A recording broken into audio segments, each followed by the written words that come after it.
پاکستان کے خلاف بھارتی وزیر دفاع راجناتھ کے بیان پر سکھوں نے کینیڈا میں بھارتی ہائی کمیشن کے سامنے مظاہرہ کیا۔ ہاتھوں میں پاکستان اور خالصتان کے جھنڈے اٹھائے مظاہرین نے مودی حکومت کے خلاف اور خالصتان کے حق میں نعرے لگائی۔ سکھ رہنماؤں نے مظاہرے سے خطاب کرتے ہوئے بھارتی وزیر دفاع کو پیغام دیا کہ پاکستان کے صوبے سندھ سے متعلق بیان دینے کے بجائے بھارت کی فکر کرے جو بہت جلد کئی ٹکڑوں میں بکھرے ہونے والا ہے۔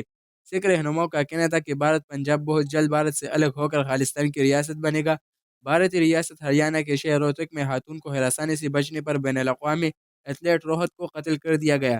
پولیس کے مطابق جھگڑا سیلفی لینے کی تنازع پر ہوا، جبکہ بھارتی میڈیا کا بتانا ہے کہ بین الاقوامی پیراویٹ لفٹنگ ایتھلیٹ روہت پر شادی کی تقریب میں تقریباً 10 مہمانوں نے ہتھیاروں اور ڈنڈوں سے حملہ کیا۔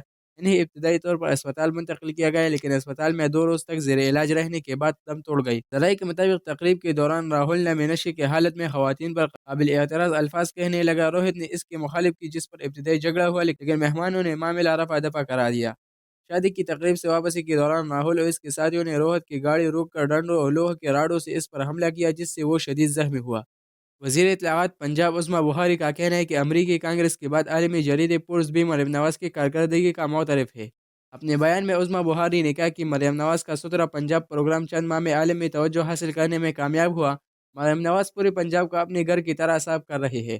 عظمیٰ بخاری نے کہا کہ امریکی کانگریس کے بعد عالمی جریدہ پورس بھی مریم نواز کی کارکردگی کا معترف ہے۔ پورس میگزین نے تسلیم کیا کہ مریم نواز نے 75 سال کا مسئلہ چند ماہ میں حل کر دیا۔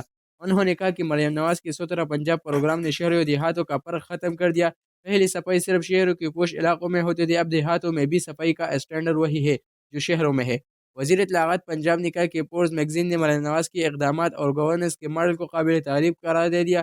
پورس میگزین نے اعتراف کیا ہے کہ دنیا 17 پنجاب پروگرام سے سیکھنا چاہتے ہیں۔ امیر جماعت اسلامی پاکستان حافظ نعیم الرحمان نے کراچی کے علاقے نیفا کے قریب نالے میں بچے کے گرنے کے واقعے پر افسوس کا اظہار کرتے ہوئے بی آئی ٹی کے نام پر شہروں کی تذلیل کی جا رہی ہے، بی آئی ٹی کو فوری طور پر بند کیا جائے۔ کراچی میں پریس کانفرنس کرتے ہوئے امیر جماعت اسلامی حافظ نعیم الرحمان کا کہنا تھا کہ سندھ حکومت کرپشن کا سب سے بڑا اڈا بن گیا ہے۔ کراچی کی صورتحال انتہائی خراب ہو چکی ہے۔ کراچی کی تعمیر کی 33-60 ارب روپے 15 سال میں سندھ حکومت کا گئی ہے۔ ان کا کہنا تھا کہ میئر صاحب نے سارے ادارے اپنے قبضے میں کر رکھے ہیں، بی آئی ٹی کے نام پر شہروں کی تذلیل کی جا رہی ہے۔ مطالبہ ہے ریڈ لائن پروجیکٹ ختم کیا جائے اور پرانا یونیورسٹی روڈ بحال کیا جائے اور یہ کراچی کے عوام کے ساتھ بہت بڑی بہتری ہوگی۔ حافظ نعیم الرحمان کا کہنا تھا کہ گلشن اقبال میں شہری کے گھر قبضہ جماعت اسلامی کی کارکنوں نے ناکام بنا دیا، لگتا ہے یہاں کوئی حکومت موجود ہی نہیں، شہری غیر محفوظ ہو گئی ہے۔ کرمنالوجی میں سندھ حکومت نے کئی پی ایچ ڈی کر رکھی ہے۔ انہوں نے کہا کہ کراچی کی زمینوں پر قبضے کے خلاف جماعت اسلامی نے سیل بنا دیا ہے، زمینوں پر قبضے کے خلاف مزاحمت کی جائے گی، عوام کی شمولیت سے قبضہ گروں کے خلاف بھرپور مزاحمت کرے گی، کراچی کے شہریوں کو لاوارث نہیں چھوڑے گی۔ وزیر داخلہ محسن نقوی کا کہنا کہ افغان ہمارے مہمان تھے لیکن اب ہمارے مہمان نہیں ہے۔ افغان شہریوں سے درخواست ہے کہ وہ لوگ خود عزت سے واپس چلے جائیں، ملک بھر سے افغان باشندوں کو ہر صورت واپس بھیجا جائے گا۔ لاہور میں میڈیا سے گفتگو کرتے ہوئے محسن نقوی کا کہنا تھا کہ چند دن پہلے جن لوگوں نے ایف سی پر حملہ کیا وہ تینوں افغان نکلے، اسلام آباد کچہری میں حملہ کرنے والے بھی افغان شہری تھا، ملک میں جتنے بھی حملے ہو رہے ہیں ان میں افغان ملوث ہے۔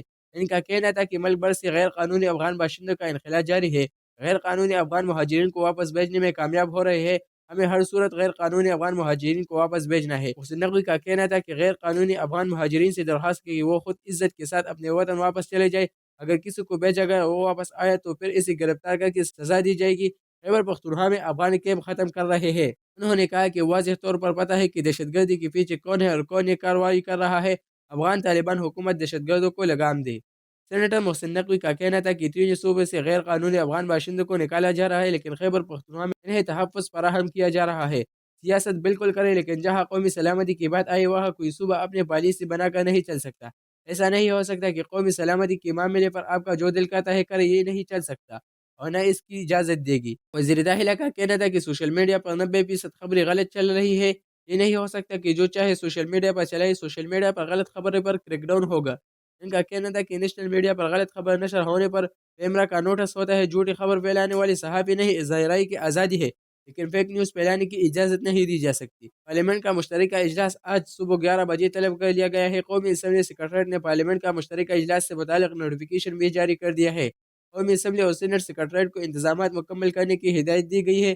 دوسری جانب سینٹ اجلاس کا 51 نکاتی ایجنڈا بھی جاری کر دیا گیا ہے جس میں مجموعی طور پر 21 قوانین کے بل شامل کی گئی ہے۔ اجلاس کے دوران 10 قوانین پیش کی جائے گی جبکہ 9 کی منظوری لی جائے گی۔ اس کے علاوہ اراکین کی جانب سے 2 قوانین واپس لی جائے گی۔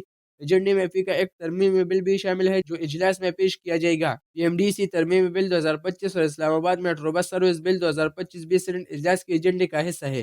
سیکورٹی ایکسچینج کمیشن ترمیمی بل 2025 اور پاکستان براڈ کاسٹ کارپوریشن ترمیمی بل بھی اجلاس میں پیش کی جائے گی۔ اس کے علاوہ الیکٹرانک نیکوٹین ریگولیشن ترمیمی بل 2024 اور لیگل پریکٹیشن اور بار کونسل ترمیمی بل ایجنڈے میں بھی شامل ہے۔ گرفتار، زیر حراست اور زیر تفتیش قیدیوں کے حقوق سے متعلق بل کی سینٹ سے منظوری بھی ایجنڈے کا حصہ ہے۔ علاوہ ازیں تعزیزات پاکستان سیشن 323 اور 330 اور 331 میں ترمیمی بل کی منظوری بھی شامل کی گئی ہے۔ ضابطہ فوجداری کے شیڈول 2 میں 297 نئی شق شامل کرنے سے متعلق سی آر پی سی ترمیمی بل کی منظوری بھی ایجنڈے میں شامل ہے۔ اس کے علاوہ مینٹل ہیلتھ ترمیمی بل اور پاکستان نرسنگ کونسل ترمیمی بل 2025 کی منظوری بھی سینٹ کے اجلاس کی ایجنڈے میں شامل ہے۔